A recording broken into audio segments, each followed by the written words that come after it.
Aujourd'hui, l'anglais est la langue internationale, parlée aux quatre coins du monde. Mais et si l'histoire avait pris une autre tournure? Et si le français était devenu la langue mondiale? Un simple vote au Congrès américain aurait pu tout changer. Plongeons-nous dans cette uchronie fascinante. Bonjour et bienvenue dans Scénario Alternatif, une chaîne où nous imaginerons différents scénarios uchroniques sur des thèmes très variés, comme l'histoire, la géographie, le sport, les sciences et le cinéma. Si tu aimes ce type de vidéo, n'hésite pas à aimer la vidéo et à t'abonner, c'est très important pour moi. Maintenant, revenons ensemble à ce scénario alternatif. Nous sommes à la fin du XVIIIe siècle. Les États-Unis viennent d'obtenir leur indépendance et se construire une identité nationale. Mais alors, quelle langue vont-ils adopter?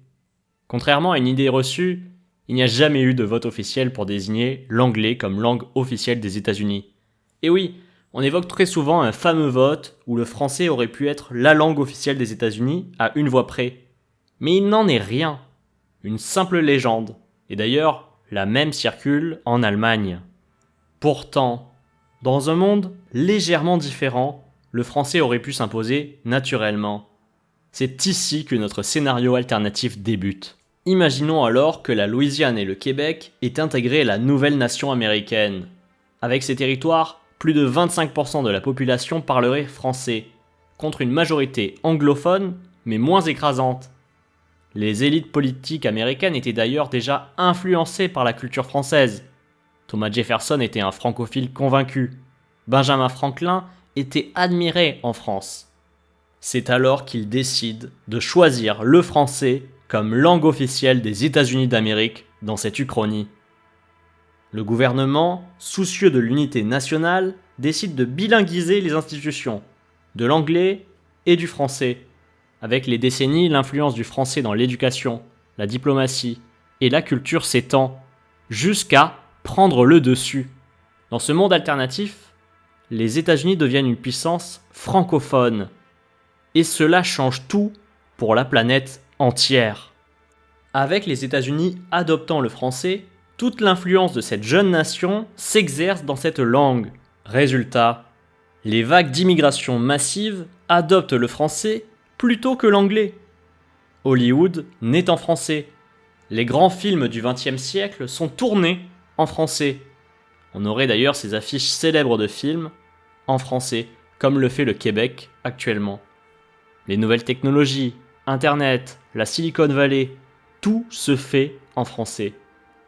Et les affaires, la diplomatie internationale vont suivre cette dynamique. L'Organisation des Nations Unies, le commerce, la finance, tout se ferait dans la langue française. Mais alors, si le français est devenu la langue mondiale, la France forcément en bénéficie. Mais comment? Tout d'abord, la France aurait davantage d'alliés géopolitiques. Les anciennes colonies françaises, comme l'Algérie, le Maroc ou le Vietnam, vont rester plus intégrées à la France. Elles bénéficieraient directement de cette influence linguistique. Dans ce scénario alternatif, que ce soit pour l'ancien pays colonisateur qui est la France, ou les anciennes colonies françaises, les deux camps s'en sortiraient grandis et avec plus de pouvoir. Et d'un autre côté, Einstein, Tesla et d'autres scientifiques majeurs vont publier dans ce scénario alternatif leurs recherches en français. Résultat, les grandes découvertes modernes sont associées à la France. Indirectement, les citoyens du monde feraient ce rapprochement. Dans ce monde alternatif, l'anglais devient une langue secondaire. L'apprentissage du français est prioritaire partout dans le monde. Vous le savez, aujourd'hui, tout citoyen du monde doit apprendre l'anglais comme la langue vivante numéro 1. Mais alors, quelle différence majeure par rapport à notre réalité? Ces citoyens du monde auraient alors un vocabulaire plus riche et nuancé, en raison de la structure du français.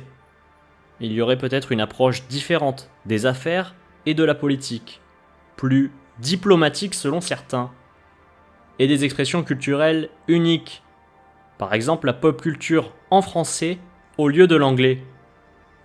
On aurait alors un monde plus francophone, mais peut-être moins homogène linguistiquement, le français étant plus complexe à apprendre. Et concernant le sport, les Jeux Olympiques, largement influencés par la langue française, deviennent totalement francophones. Les discours des médaillés sont en français, et même le football mondial adopte cette langue. Imaginez Lionel Messi lors de sa victoire de la Coupe du Monde 2022, faisant son discours en français devant tout le stade. Par ailleurs, il y aurait des changements sur notre culture web. Tout l'internet et la technologie seraient différents, avec d'autres mots. Google deviendrait chercheur, Facebook deviendrait livre des visages, Twitter deviendrait gazouillis. Imagine les développeurs du monde entier codant avec des termes 100% francophones. Ce serait un changement total. Et l'impact sur les autres langues. L'anglais se marginalise, devenant une langue régionale en Angleterre et en Australie. Un peu comme le français actuellement, qui est resté important, mais non dominant. Finalement, l'histoire a choisi l'anglais. Mais elle aurait pu basculer autrement. Et toi, imagines-tu un monde où le français est la langue internationale ? Serait-ce un monde meilleur ou différent ? C'était Scénario Alternatif. Si cette vidéo t'a plu, n'oublie pas de laisser un j'aime et surtout de t'abonner. Ça m'aide énormément et ça me motive à en faire beaucoup d'autres. Tu as un avis, une question, une autre idée d'Uchronie ? Dis-moi tout en commentaire, je lis et je réponds à un maximum d'entre vous. On se retrouve très vite pour une nouvelle Uchronie. Alors, et si on réécrivait l'histoire ensemble ?